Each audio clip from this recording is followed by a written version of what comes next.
Привлечение инвестиций в округ, сохранение традиционных ценностей, комплексное развитие территорий, развитие новых экономических направлений и туризм. Основные 5 направлений, которым, по мнению зампреда правительства России Александра Новака, нужно уделить внимание в современных реалиях. Вице-премьер отметил, что Северный Кавказ сегодня переживает инвестиционный бум. Сегодня мы с вами на данной сессии поговорим об уникальном макрорегионе, о Северном Кавказе, Республике Калмыкия, Адыгея. Для того, чтобы достичь национальной цели, необходимо всем вместе приложить максимальные усилия как на исполнительном уровне власти, так и на законодательном уровне власти, на всех уровнях, на федеральном, региональном, муниципальных образованиях. Это совместная работа с бизнесом, совместная работа и очень важная работа, которая предстоит на региональном уровне. И сегодня мы поговорим о том, как будет развиваться Северный Кавказ, этот уникальный регион, в котором проживает 11 миллионов человек, это примерно 7,5% населения страны. В 2023 году в рамках всех проектов в регионах Северного Кавказа было создано свыше 70 тысяч рабочих мест, что на 27% больше, чем годом ранее. Об этом сообщил полпред ВСКФО Юрий Чайка. Для обеспечения устойчивого развития субъектов округа в 2023 году из федерального бюджета выделено свыше 731 миллиарда рублей. Реализация только прорывных инвестиционных проектов за 2 года позволила привлечь в экономику округа более 362 миллиардов рублей. Всего к 2030 году ожидается почти 2 триллиона рублей инвестиций. Наибольшие возможности для роста экономики сформировались в АПК, в сфере туризма и санаторно-курортной отрасли. Хорошие темпы роста набирает промышленность, в том числе обрабатывающее производство, превысившее за 4 месяца текущего года прошлогодний показатель на 19,5%. В энергетике модернизируется инфраструктура, внедряются энергоэффективные технологии, укрепляется платежная дисциплина потребителей. Безусловно, никакой локомотив экономики не сможет двигаться без подготовленной команды. У нас самое молодое по возрасту население, которое уже сегодня создает будущее своего родного края, своей большой родины России. На Северном Кавказе средний возраст работника составляет менее 38 лет, что на 4 года меньше, чем в стране в целом. В рамках сессии с докладами выступили главы регионов округа. Махмуд Али Калиматов рассказал о значении АПК в экономике региона, инвестиционном потенциале, кадровой и социальной политике. Глава также принял участие в обсуждении вопросов мастер-планирования в регионе. Хотел бы начать с того, что у нас индекс сельскохозяйственной промышленности вырос 45%. Поэтому мы знаем, куда идем, что мы делаем.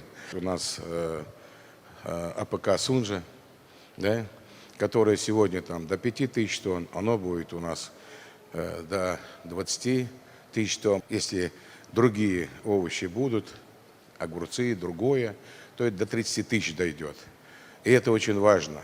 Но вот без помощи Кавказ РФ, который сегодня серьезно занимается без мини-экономики, естественно, Министерство финансов в таком объеме не получалось бы.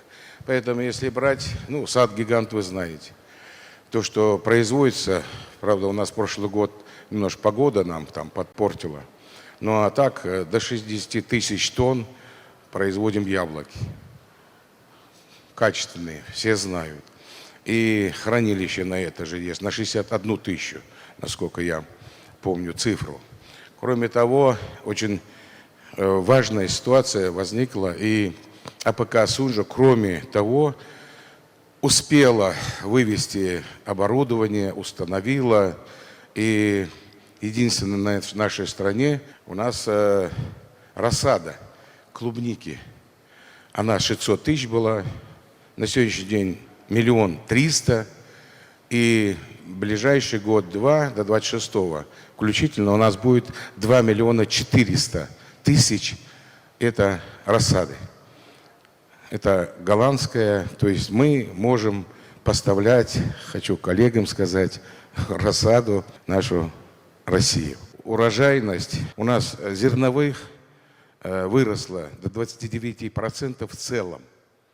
мы смогли довести урожай от 35-36 до 45-47 центнеров с гектара. Это тоже очень важно.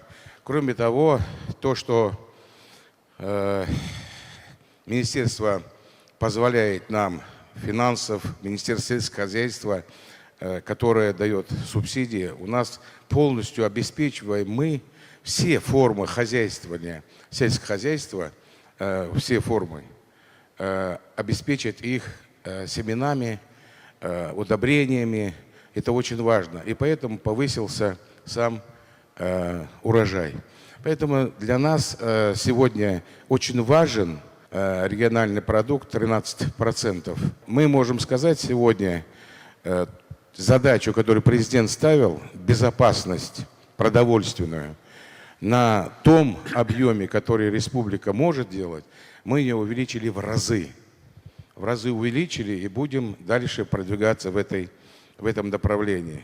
Та поддержка, которая сегодня есть, сегодня я разговаривал с Кавказ РФ руководством, у нас там ситуация возникает, что очень помогли нам сейчас с южной у нас глубокой переработки индейка, производства, да, там до 5000 тонн. Мы хотим поднять до 10-15 тысяч тонн. А для этого необходимо было развить еще некоторые объекты, которые бы увеличили численность.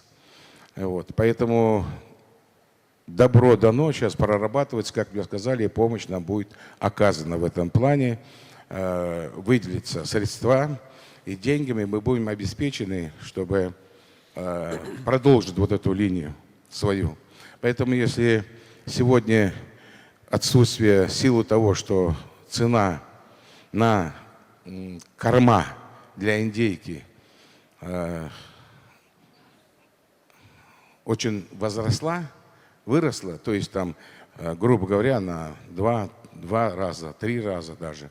Поэтому нам необходимо еще, мы сейчас прорабатывать будем с Кавказ РФ, помощь, чтобы нам построить перерабатывающий свой комбикорм для этой птицы. В целом хочу сказать, что те задачи, которые поставлены, мы в силах их решать и будем, я думаю, не говорю первыми, потому что Ставрополью не поспоришь. Надо стремиться быть первыми всегда. Будем стремиться. Спасибо большое. Спасибо. Пленарная сессия построена на базе ключевых доминант развития, определенных президентом и правительством России. Участники рассказали, как меняется макрорегион, как сохраняется его идентичность, формируются точки роста. Для пленарной сессии каждый субъект подготовил специальный видеоряд, где большое внимание уделено туризму. А завершилась пленарная сессия показом выступления ингушского дедушки Саида. 93-летний старец рассказал о мире, дружбе и единстве народов. Дружить, не враждовать. Не надо говорить, ты русский, ты армянин, или ингуш, чечен. Этого не надо говорить. Мы сами российский гражданин, российский народ. Это родина наша. Мы ее должны уважать. Наши дети продажи погибли за Россию. Воевали, погибли, жизнь отдавали. А мы тоже должны понимать это, не забывать, знать этого. Они тоже хотели жить, но они погибли. Чтобы не быть рабом, погибли они. Нам оставили мир хороший. Россию богатый всего по миру. У нас все есть, нам ничего не надо, завозенного, закупленного, нам ничего от другого не нужно. У нас все хватает. Все богатство у нас есть. Лес, земля, лес, море, вода, что только надо. Горы, поле, все у нас есть. Только нам надо дружба, уважать друг другу. Вот что нам надо.